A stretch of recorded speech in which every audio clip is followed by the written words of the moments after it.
Talavera acogerá en octubre el 24 Congreso Nacional de Foniatría. Será en la Facultad de Terapia Ocupacional, Logopedia y Enfermería de Talavera de la Reina y contará con la presencia de científicos de prestigio internacional para dar a conocer la enfermedad del cáncer de cabeza y cuello.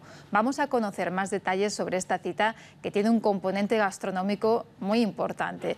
Lo vamos a ver porque está con nosotros ya en plató María Bielsa, que es presidenta de la Sociedad de Médica Española de Foniatría. María, buenos días. Buenos días. Antes de empezar, ¿qué es la foniatría? ¿Qué estudia? La foniatría es la especialidad médica que se dedica a los trastornos del lenguaje, del habla, de la voz, de la deglución y de la audición.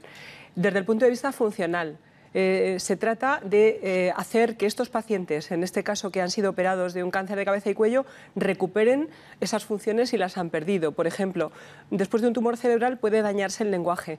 Hay que extirpar el tumor y, por tanto, las áreas cerebrales que se ocupan del lenguaje pueden quedar afectadas. En la foniatría lo que hacemos es estudiar la posibilidad de que esa persona recupere las vías del lenguaje alternativas que pueden permitirle volver a comunicarse. En el caso de los tumores de laringe o de cabeza o de boca, pues muchas veces lo que se pierde es la capacidad de tragar. Las personas o bien no pueden procesar el alimento en la boca o tienen dificultades para poderlo deglutir con seguridad. Entonces, en foniatría, el diagnóstico de dónde está el problema y qué posibilidades hay de recuperarlo funcionalmente, pues es nuestro trabajo en este caso.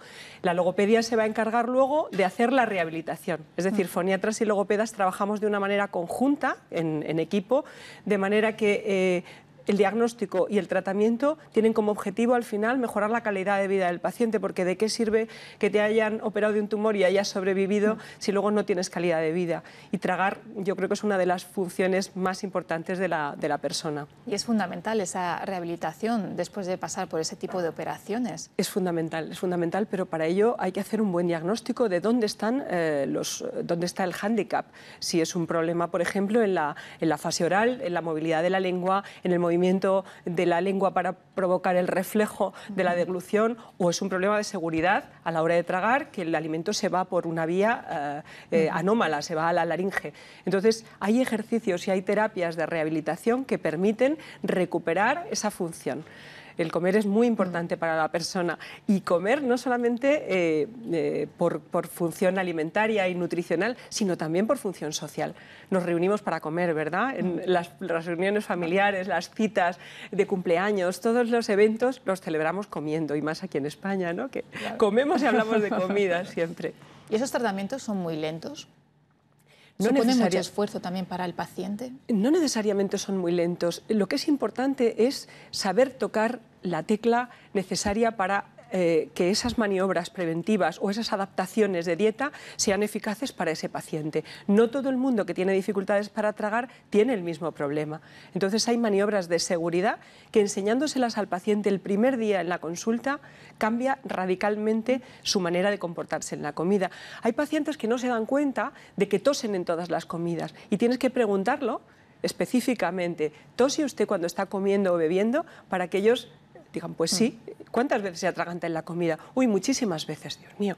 O sea, está teniendo un riesgo, porque ese alimento que se puede ir a pulmón, ese agua que se puede ir a pulmón, provoca luego infecciones respiratorias. Entonces son pacientes que luego ingresan por neumonías una y otra vez, o por bronquitis, y resulta que lo que está viendo es una aspiración. Están aspirando alimento hacia la vía aérea. Entonces, muchas veces solamente con detectarlo y con darles unas instrucciones, tanto para la dieta como maniobras preventivas, maniobras de seguridad, cambia radicalmente y el paciente se encuentra mucho más cómodo, puede comer, tarda menos en comer, etcétera. Y quizá hay desconocimiento, ¿no?, por parte del paciente de lo que puede ayudarles, ¿no? Sí, por eso en este congreso queremos poner de manifiesto la importancia de la disfagia. Disfagia se llama a esa dificultad para tragar, ya sea en la fase oral o en la fase faríngea, en la laringe. Queremos ponerlo de manifiesto porque es un asesino silencioso, se llama la disfagia, porque el paciente, cuando ha sufrido un ictus, por ejemplo, o cuando ha sufrido un tumor y se le ha operado, le da más importancia a otros aspectos que a la propia disfagia. Es decir, tienes que preguntarlo para que lo cuenten.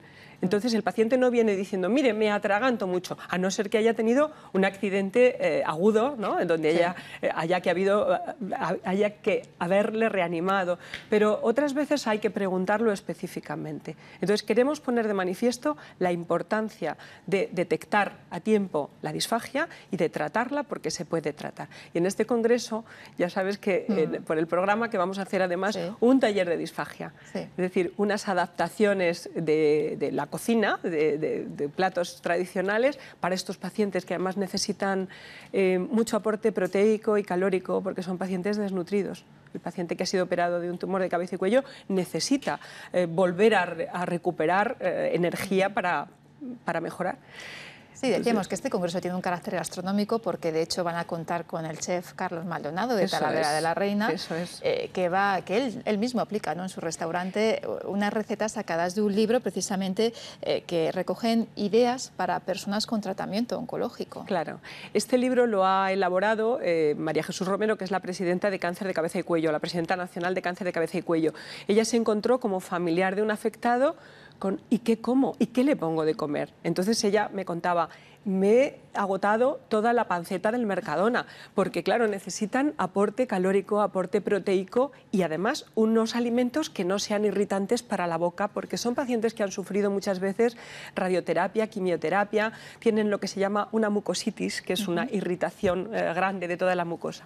Entonces ella se planteó hacer un libro de recetas que cubrieran esos aportes, pero que además fueran atractivos al paladar, lógicamente, al gusto y al olfato. Fuera esos purés de todo junto, es decir, fuera el meter juntos las lentejas con el chorizo, con la verdura, que al final queda una pasta marrón totalmente infumable que el paciente se cansa de comer.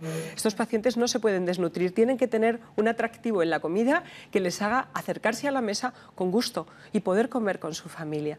Entonces, Carlos ya había usado él en la cocina molecular, ya había usado espesantes, espumas, aires, bueno, todo lo que vemos en Masterchef, ¿no?, y en los programas de cocina. Cuando le hablamos de esto, de la posibilidad de adaptar estas recetas para los pacientes con disfagia, la verdad es que se entusiasmó. Dijo que no solamente quería colaborar en este congreso, sino quería colaborar con la asociación. No ha podido estar aquí porque ya sabéis que está grabando un programa.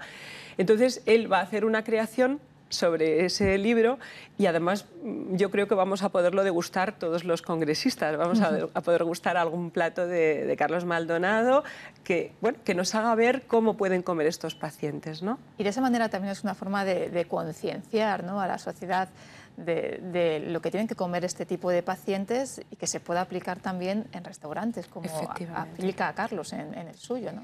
Efectivamente, yo creo que lo mismo que ahora mismo un vegano o una persona celíaca o un intolerante a alguno de los elementos, ¿no?, a lactosa o a un alérgico, puede ir a un restaurante y puede decir que tiene esas limitaciones, pues yo creo que un paciente que tiene una disfagia, que ha sufrido un cáncer de cabeza y cuello, debería poder tener la opción de un plato que se pudiera adaptar, con el que pudiera disfrutar en familia. Yo creo que esto es muy importante para la sociedad, el concienciarnos de que hay muchas personas que tienen disfagia, no solamente los pacientes de cabeza y cuello, sino también personas que han sufrido un ictus, personas que tienen una enfermedad neurológica, incluso ancianos. La disfagia afecta a un 30% de los ancianos, simplemente por ser mayor, porque se ha perdido fuerza en la lengua, porque se ha perdido salivación. Es decir, hay muchos pacientes que no pueden comer una dieta normal y yo creo que el que los restaurantes se conciencien de esto es un paso importante en la sociedad. Porque, María, ¿de qué platos estamos hablando que puedan comer? Pues podrían comer prácticamente de todo si se adapta a la dieta y se texturiza.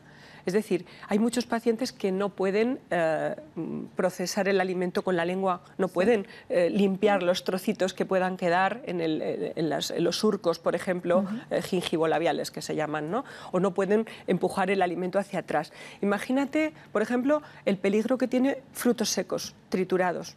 Es tremendo porque se queda se quedan trocitos y se queda polvillo que se puede ir en otro momento hacia atrás. Por ejemplo, en las dobles texturas, es decir, líquido con un sólido flotando, una sopa con tropezones de jamón, un gazpacho con trozos de... Eso tiene muchísimo riesgo porque el alimento va a dos velocidades diferentes. El líquido tiene una energía mucho más rápida, ¿no?, de empuje. Entonces, todas esas instrucciones son importantísimas para que al paciente se le evite el riesgo de tener aspiraciones. Han hecho talleres de alimentación, sí. El último lo hicieron también en el Hospital 12 de Octubre. ¿Cómo fue ese taller? Hacemos, y en la Universidad de Castilla-La Mancha también hemos hecho con los alumnos de logopedia, pues esos talleres de alimentación es justamente cómo adaptar las dietas, es decir, cómo hacer que haya un alimento que pueda ingerir el paciente con seguridad. Por ejemplo, pues hacer una espuma.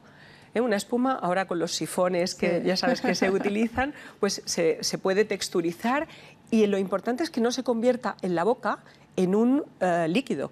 Que no tenga riesgo luego de aspiración.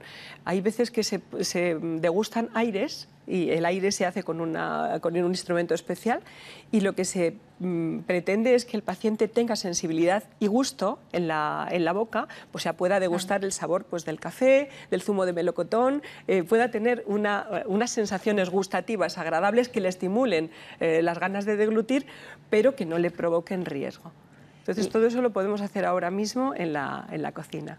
Y hablamos de ese congreso que va a tener lugar en octubre en Talavera de la Reina sí. y ahí va a aglutinar a un gran número de especialistas nacionales e internacionales, ¿no? Sí, efectivamente. Los equipos que vienen al congreso de Talavera de la Reina son los equipos del Hospital Gregorio Marañón, los equipos del Hospital Clínico de San Carlos y del Hospital 12 de Octubre de Madrid. Entonces, estos equipos, cada uno va a sostener un tema. Los tumores de cabeza y cuello se dividen, bueno, en este caso los vamos a dividir en tumores cerebrales, en tumores laringeos y en tumores de boca, glándulas salivares, paladar, etc. Entonces, durante 3 jornadas vamos a estar detallando todos estos tumores y la posibilidad de rehabilitación. Y se hablará también de los últimos avances, ¿no?, en la investigación, por dónde van tirando, ¿no? Pues mira, por ejemplo, una cosa que a mí me encanta es en los tumores cerebrales que se puede hacer con el paciente despierto un mapeo del cerebro del paciente para saber qué áreas tienen que preservar, porque ahí está el lenguaje. O sea, a ti te tienen que operar de un tumor cerebral, a mí me tienen que operar de un tumor cerebral, y el cirujano puede saber si toca un área determinada, si me voy a quedar sin lenguaje, me voy a quedar afásica, pero si es un área adjunta donde de alguna manera se sujeta la posibilidad de extensión tumoral, pero me mantiene el lenguaje, ese área la puede preservar. Entonces, con el paciente despierto van estimulando y el paciente va repitiendo o hablando y entonces sabemos qué mapa tienen que hacer de mi cerebro para extirpar lo menos posible ese tumor y mantenerme el lenguaje. Eso a mí me encanta, parece ciencia ficción, ¿verdad?, que te estén operando de un tumor cerebral y puedas estar despierto, pero así es. Y si hablamos de la foniatría, hablamos también de la voz. En general, sí. ¿Cuidamos nuestra voz? Cada vez más cuidamos nuestra voz. Creo que antes el diagnóstico de los problemas vocales estaba más orientado a tienes una lesión, tienes una laringe con un tumor, con una enfermedad, pero ahora va más en función de la calidad que tú quieres tener. Hay muchos profesionales que se dedican a hablar, a enseñar, maestros, profesores, conferenciantes, locutores. Entonces, ahora mismo es más importante para nosotros no solamente tener voz, sino tener la voz con una buena calidad. ¿Y hay algunos consejos básicos que se puedan seguir para tener nuestra voz sana? Por supuesto. Evitar todos los esfuerzos vocales que suponen el carraspeo exagerado, los gritos, el exceso de tensión al hablar, el hablar demasiado tiempo seguido sin descansar y tratar correctamente la laringe, no hacer ruidos, ni imitaciones, ni tonterías. Eso es muy frecuente en los niños. Que también tienen problemas, ¿no? Bueno, los niños tienen muchas disfonías y muchos padres creen que el niño es ronco por naturaleza. El niño no es ronco por naturaleza. Muchas veces hace ruidos de maquinitas, de robots, ladridos, gritos. Entonces, todas esas instrucciones, todas esas medidas preventivas van a servir para proteger, para mejorar nuestra higiene vocal. Pues María Bielsa, presidenta de la Sociedad Médica Española de Foniatría, muchas gracias por habernos acompañado. Mucho éxito en ese congreso. Iremos hablando de lo que ocurra allí en Talavera de la Reina. Muchas gracias, os esperamos allí en Talavera.